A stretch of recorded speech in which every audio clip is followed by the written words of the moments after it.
Yeah, we often get the back end person, the person who's yo-yo dieted. They've done keto, paleo, Atkins, high carb, low carb, no bananas, all whatever. They've done every diet and fad there's under the sun.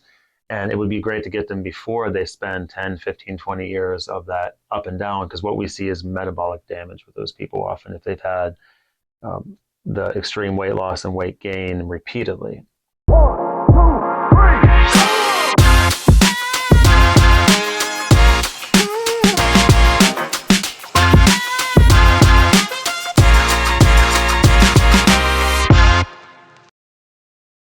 You're listening to America's Healthiest City on Mike King Biz Radio Network on ESPN Richmond 106.1 and Choice 105.3. Welcome to America's Healthiest City. I am your host, Will Melton, and today we have David Ambrose, co-founder of MetafitRX, in the studio with us. If this is your first time tuning into this show, please check out americashealthiestcity.com to check out the ideas board, see the ideas that folks in our community have submitted to make Richmond, the entire region, the healthiest community in 10 years by 2033.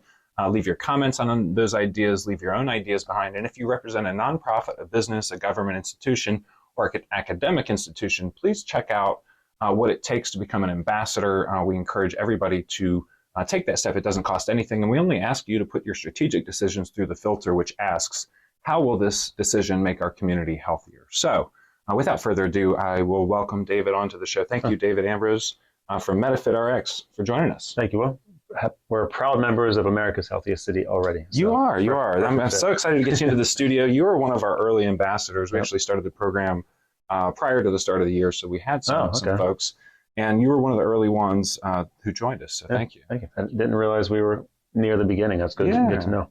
Yeah, well, we haven't been doing this super long time, but every day counts, and everybody who joins the cause matters, because we can't do it alone. So I want to talk a little bit about you first. I always kick this off by finding out where people came from, because Richmond's such a wonderful place. We all love it so much, but not everybody's from here. So tell us about your origin.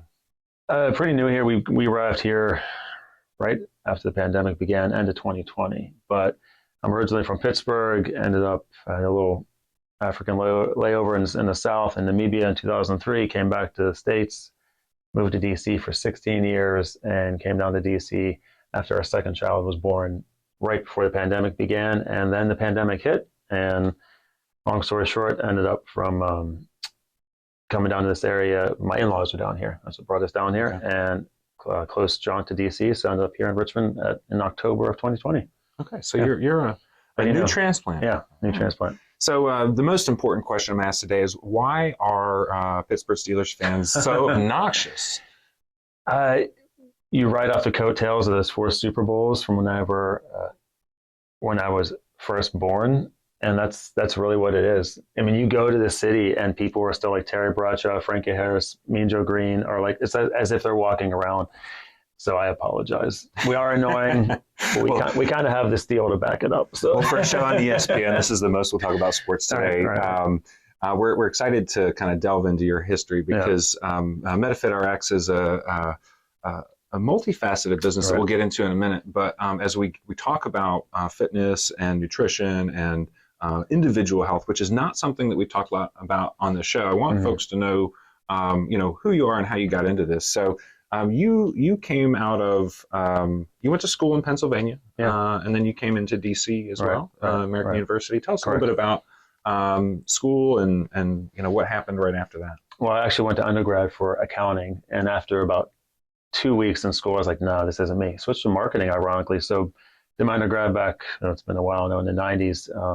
And then when I got to DC, actually, before I got to DC, had a career in civil rights that had already begun, was very active in civil rights in the late 90s, and volunteering with housing discrimination and testing is what it's called, investigations. So did that for about 10 years. That brought me to DC, which I just absolutely loved, and did all kinds of work for 3 different organizations in the civil rights field, mainly housing discrimination, public accommodations, disability rights, a wide variety of areas, and then went back to grad school in 2010 at American, where I also taught till about 2019 before we left. Wonderful, wonderful. What caused you to want to teach? That's a. It's college kids in particular. They're old enough you can talk to them like adults, and they're hungry and they want to learn. So it's something I've always enjoyed mentoring. My thesis in grad school was actually about role modeling in the caring profession. So I looked at the health behaviors of people who take care of others. So physicians, physical therapists, nurses, and how we need to role model the behavior that you want your patients and clients to mimic. So it's really just I just always really enjoyed learning, enjoyed teaching others how to do these what almost are basic life skills at times, right? Well, I imagine not many folks who work with coaches, physical coaches, Mhm. are working with somebody who has been an adjunct professor in the past. So I think that's a great thing to bolster. Yeah. So you got into personal training. Mhm. Tell us about how that got started for you. It started with an upbringing more of how can I say? I was always very active as a kid, and I always used fitness, actually music too back then, but fitness was my outlet. That was my mental emotional release. So there's all the physical benefits we talk about, but the mental emotional for me that became my escape. So I got into martial arts in 2005 and 2006 and personal training, and fitness movement was my single best form of therapy I've ever done and still do to this day for that reason. So I'm a huge advocate for movement as exercise, movement as medicine, or movement as medicine, and as a multifaceted approach to psychotherapy, medications if necessary, movement, diet, environment, occupation, all the different components of well-being. Just they all play their part in helping us become a healthier person holistically. And you continued on with that, and you've been doing that for a while. You've also done some other things. Yeah.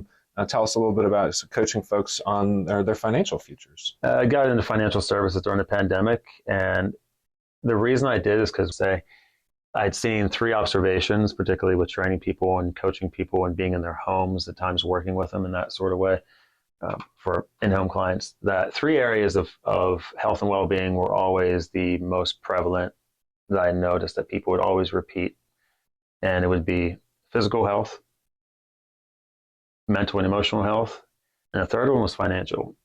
And generally what you see is people have two of those three if they're good, but in order to often achieve the financial health, you have to sacrifice the physical. And a lot of people I worked with in DC were very successful, very happy people, but they would often the physical harm that would incur of just the long hours, often entrepreneurs doing several businesses like someone we know, and their physical health would suffer, the sleep would suffer, the alcohol intake would go up, the belly would get a little bit bigger every year. But as one client used to work with, when he was fat and happy, he was fat and happy, and that's what he enjoyed. And he would give up his health for meetings, and he said, "I will skip the meeting for money."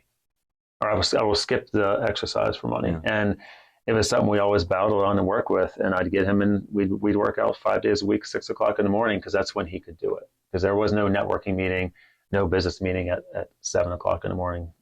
I have worked with trainers in the past, and I was a 6 a.m. Person. Oh, yeah, it was the only time I could guarantee my own success. Right. Scarcity is a challenge. I mean, if you have financial scarcity, it causes you to do weird things. If you have time scarcity, it causes you to do weird things. What happens when there's a scarcity of physical activity? I mean, what do you think is causing? I mean, what happens to people?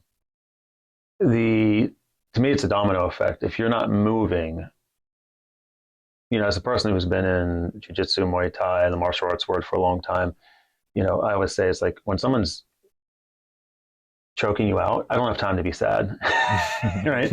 As a person who's been to psychotherapy himself and gone through and talked about issues and things, I have just unequivocally found the best medicine to be movement. And that's all I can really emphasize with that, is that movement is really the best form of medicine. It's not the only form. Like I said, medications and psychotherapy are part of it. Having a healthy environment matters tremendously, because you can have everything else in the wraps, but if you go home to a toxic household where you don't have a supportive partner, it can completely sabotage and make everything very, very hard. So really just an emphasis on movement. It could be going for a walk on your lunch break. Anything you do helps get those feel-good hormones going in. and it will have a ripple effect on everything else that you do. And it doesn't have to be an hour long, 2, 3, 4 hours. It doesn't have to be a marathon. Just a little bit of movement and getting your body used to movement. So what is it? A body in motion tends to stay in motion. A body at rest tends to stay at rest. And that's why we preach to people small bite-size increments instead of 3 days a week for an hour a day. I'd rather see you do 6 days a week for 30 minutes a day. That will be more successful, because now if you miss Monday because you had a meeting, you only miss 30 minutes instead of missing an entire hour, right? Well, I want to get into MetafitRX, but first, you are listening to America's Healthiest City on ESPN Richmond 106.1, part of the Mike King Biz Media Network. Today we have David Ambrose, the co-founder of MetafitRX, a really wonderful organization that is doing wonderful things. You guys have been around for almost 3 years now, right? Almost? We talked about this yesterday, and we don't really know what we've gone with 1/1/21 as the foundation date of the company, because that's when we finally moved got into Richmond at the end of 2020, and Melissa sort of had the brainchild, and we put it together because this all started with her. It was all her idea. Well, 1/1/24 is coming around the corner, so we'll stick with almost 3 years. And I want to talk about the really awesome technology you guys have in there. You guys are running tests using equipment that are usually reserved for athletes, for professional athletes. So let's talk a little bit about what folks can expect when they come through your doors. Right. Yeah. So the equipment we have is reserved for athletes and for research grade. You see it in universities for research.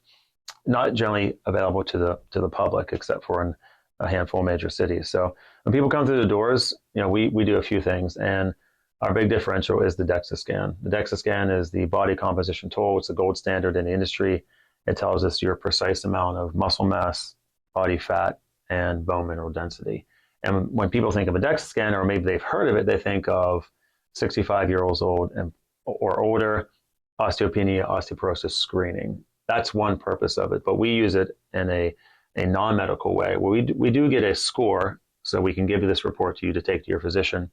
But the DEXA scan really hammers home what's happening internally, so we can actually see under the skin to see it is a radiology bed, so we know exactly what your body composition is and where you're carrying your fat, what type of fat it is, how much lean mass you have. Two of our biggest predictors of longevity are going to be lean muscle mass and cardiopulmonary fitness. So with the DEXA scan, we get to see what's happening on the inside, and then we can build a plan around that. With the VO2 max, we can see what's happening with your heart health, and also helps you understand, how do I need to work out to be healthier or to achieve my performance? If you're trying to run a 5K, or if you're a sprinter or a marathon, whatever your goal is cardiovascular wise. And then rest and metabolism, we do metabolic rate testing, and that's how we are able to tell someone exactly how to eat down to the grams of protein. Right, and those are the three main things we do, along with boutique personal training, private training for people new to fitness, maybe kind of timid or intimidated, or someone who wants a private setting to exercise. You take all this, you can apply it to the workplace, educational seminars, full-blown programs. So it's really, we can do the A to Z, whatever somebody needs, but it all starts with a free consult. We want to talk to somebody to see, are we a good fit for each other? What test do you need? And that's when we really want to make sure we're the right fit for what that person needs, and that we make sense for them. Yeah, so I have done the DEXA scan. You did this on me. It was painless, quick, and complete with a ton of data points. Right. And I received a really great breakdown of what all that meant. Was actually surprised to find out that I'm healthier than because I'm not one of those most active people. I probably get more physical exercise than I realize, because I've got dogs and there's a lot of work to do around the house, and I don't think about that as work. So, but I had a good experience, and I learned a lot, and I was just really, really impressed. I think everything I've ever had as far as my physical health has been, it's like sitting on a stand on a scale, or use a caliper on your arm or something, and that's all the information that you get. And it's like, okay, I don't know what this means. But I thought that was really exciting, and I was surprised to find out that I was healthy. So what question I have for you is, the folks who are coming in to have these tests, we've kind of talked about the athlete, the professional athlete, but you're dealing with people who unfortunately have gone a long time without addressing their physical needs. So tell me about some of the folks that you see. Tell me a little bit about some of the folks that might benefit from this by maybe coming in a little earlier before they let Right. some of the things go. Right. Yeah, we often get the back end person, the person who's yo-yo dieted. They've done keto, paleo, Atkins, high carb, low carb, no bananas, all whatever. They've done every diet and fad there's under the sun. And it would be great to get them before they spend 10, 15, 20 years of that up and down, because what we see is metabolic damage with those people often if they've had the extreme weight loss and weight gain repeatedly, right? So someone like that who, if we can get them on the preventive side, prevention is always the answer, right? If we can prevent the disease from occurring, then that's really our target. But we often get people who have been to other places, they've tried everything. So we build safe, sustainable, evidence-based programs. And really what we do should be kind of like the dentist. Once a year, you come in for a full panel, and then you come in and redo a DEXA scan, probably at the 6-month mark, just for maintenance, right? So everyone benefits from a maintenance standpoint, everyone benefits from a performance standpoint, and from a general health standpoint to make sure we're not regressing and that we're constantly progressing. You mentioned a couple things like the scale. The scale doesn't tell the whole story. It's just a number. We don't really care what you weigh. Calipers, very invasive. You laid on the DEXA, did it hurt? I feel it. There was no light emitted, completely painless. You just lay down. So it's non-invasive and you have your clothes on. There's no one lifting up your shirt. You also mentioned what you do, which is you're moving more than you realize, walking the dogs. Dog owners are generally healthier because they're out moving with their pets, moving, working around the home. All these sort of other activities we do that are not just sitting at a computer all day, all help with our overall total daily expenditure and energy expenditure. Yeah. So let's talk a little bit about metabolism. I was 20 years old. I was super skinny. As I got closer to 30, that changed a little bit for me. I actually, unrelated to the pandemic, I stopped drinking in 2020, and my metabolism, ricocheted back to my early 20s. And I decided to pick up a drink again at the end of a year, and lots of decisions went into that. But at the end of the day, my metabolism stayed high and has stayed high. And I've actually been really surprised about that. Yeah. Tell me a little bit about, and our listeners, how metabolism works, and is that a muscle that we need to keep working on so that we can maintain it? Is there a way to improve that over time? How's that work for us? Right. So metabolism from age 20 to 60 is pretty consistent. What lowers it or raises it is our activity. So a person who is completely inactive and now they're 35 years old, maybe they're married with one kid, and they become much more sedentary versus when they were 20, 22, running around, they were dating, they were out in the scene still. Their lack of activity slows it down. And then the other person who's very active, particularly is lifting weights, is how we help to increase it. So you see a lot of people now that maybe are very cardio focused, they want to try to lose weight, and they end up losing weight, but ends up being a lot of lean mass where we're trying to get fat mass off them. You need to lift weights, have a caloric deficit, and have lots of protein. That's the sort of secret that isn't a secret, right? It's harder to achieve than what I just said, but it's really, there's the secret. That's the secret sauce. Caloric deficit, high protein, lift weight. It's what we tell pretty much everybody. There's a lot of beer and bread in the world, so that's why it's so hard. Right. Alcohol, and we have found there are two areas that people in 36 years between my wife and I that we've seen that really hurt people. Excess alcohol consumption and lack of sleep. We've worked with probably well over 1,000 people between us easily. Never seen someone be successful without adequate sleep. People are sleeping 4 or 5 hours a night. It's not working. You'll never hit those goals you're trying to get. If you do, you're an anomaly, right? You're 0.0001%, right? It's just pretty rare. So metabolism is something that will allow you to burn calories while just sitting here doing this. So the higher the lean mass the muscle mass, just sitting here, you're going to burn more calories than someone that has less muscle mass than you.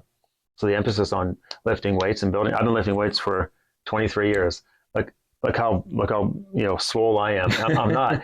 To get big, and I'm so glad now women lift weights and lift weights a lot more. CrossFit's really helped with that, with getting women to lift, because they're not afraid to have muscle anymore, right? It's really hard to get big, you have to eat a ton and lift a ton of weight. It just doesn't happen. And you have to have high enough testosterone levels to push that muscle mass. So that's the other part of it.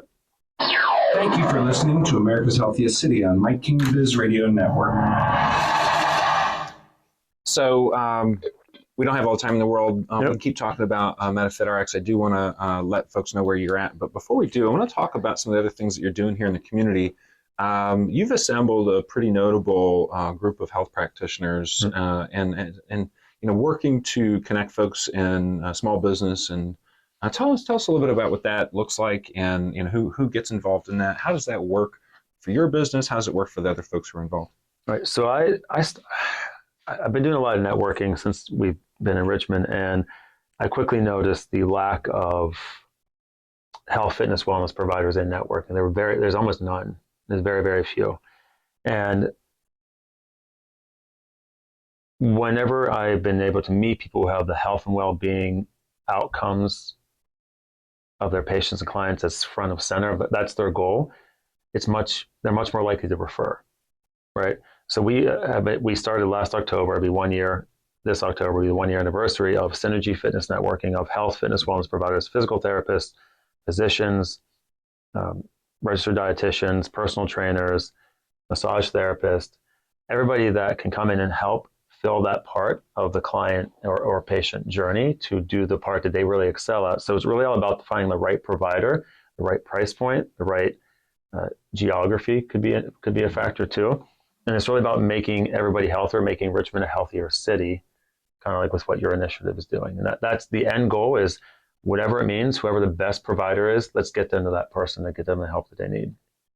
So on that thread, you're in a shared space. Talk a little bit about the space that you're in, and how's that work for you? Oh, we moved into the new space. The Feel Better RVA building is Dr. Benjamin Siemens' idea. He has come up with this. So we have integrated pain specialist on the first floor. That Ben owns that business, and that's his pain practice. He's an interventionalist when it comes to pain. The Feel Better Lounge, which is what he does with his IVs, cryotherapy, red bed, something really cool for mental health called Myane. You just got to come check it out. I can't really describe it here. That the recovery component is really important, right? And then you have us doing what we do with our fitness and nutrition diagnostics lab and personal training. And then we have IV physical therapy moving in next door. So we'll have a pretty complete wellness building there that love to have you come by, come check it out, and just see what we have going on. And tell the listeners where that is. That's 5901 West Broad, and it's called the Feel Better RVA building. It says it real big on the side now. There used to be an Arby's across the street with a big old hat. It's now in the Arby's Museum, by the way, I've been told. Okay. Yeah, it's now a Wawa too. Okay, so let's keep on the thread of the community. We're interested in getting everybody involved in this discussion. How do we turn Richmond, the entire region, into the healthiest community in America by 2033? One of the things we ask everybody who comes on the show is, what is an idea that, big or small, that we can add to the ideas board that would help folks out in Richmond on their journey to becoming healthier, or their pursuit to work with us to make the community healthier? Where do most people spend their day? Oh, at the computer. Right, at the computer or at a workplace, right? Now people do work from home. But if we can get employers on a large scale level to get behind and support investing in the health and well-being of their employees, that's really the area, I think, for adults to get to it. Otherwise, it's schools. Taking PE out of schools is the worst decision, or reducing PE. I mean, school should be based around movement. That's a whole other discussion. But getting employers behind this and what you're doing is the most important part, to have happy, healthy, productive employees. That it's going to, I can give you 15 different benefits to doing employee benefit programs, but employers are really the answer to get them involved. But they have to care themselves and see and be willing to invest long term to see why it's really important to have happy, healthy employees. Right. How do you see that working successfully? What types of organizations, or maybe who's the champion you see in organizations that are successful in this? I visited Capital One the other day, and they have an entire gym on site. I mean, the campus is huge. They have a gym. It's $20 a month. You're allowed to go and work out while you're there. That's huge. Enabling the environment, making the environment positive and supportive.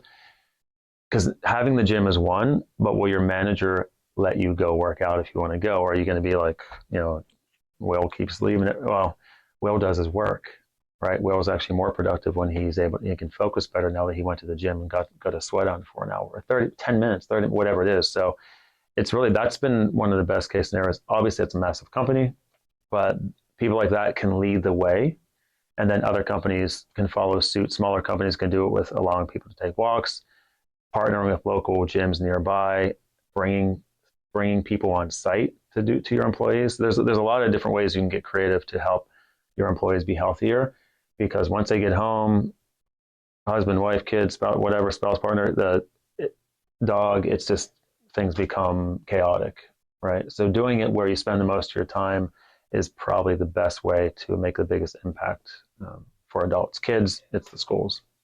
Well, I can tell you as an employer, you get busy and you forget about things. I think that just having that conversation on a regular basis can move the needle. Maybe we'll send our employees who work remotely some weights, so that just to keep it top of mind. Yeah. That's a different question with work from homers, but it's employers. So another thing that we ask folks is, who's somebody we should bring onto the show? I mean, there's a lot of people in Richmond doing a lot of great things. What's an idea of somebody we might talk to? I mean, Dr. Seaman, our partner who owns the Feel Better RVA building, would be a great person to come in. He's been here for, I think, 5 generations now, has his roots here, and has just been a great advocate for what we do and for health and well-being for Richmond. And he's really leading the way. I think he would be a great person to have come in here. And of course, my wife and partner, Melissa. Well, we'll bring her on with you next time. I know she's busy today. And we'll bring your partner on at Feel Better Lounge. For those listening, we want them to be able to find you so that they can take advantage of your services and connect with you and network. Where can folks find you out there on the web? MetafitRX, METAFIT, RX.com. Metabolic fitness prescriptions is what that means. And Instagram is probably the place where we're most active on social media. Try to post most days of the week. Well, David, I really appreciate you coming into the studio with us today. This is a great conversation. We don't talk about individual health near enough, and so this is a good way to start that trend. Cool. Awesome. Thanks, man. Appreciate it. This has been America's Healthiest City on ESPN Richmond 106.1, part of the Mike King Biz Media Network. Catch us here every Thursday at 6 a.m. Catch you next time.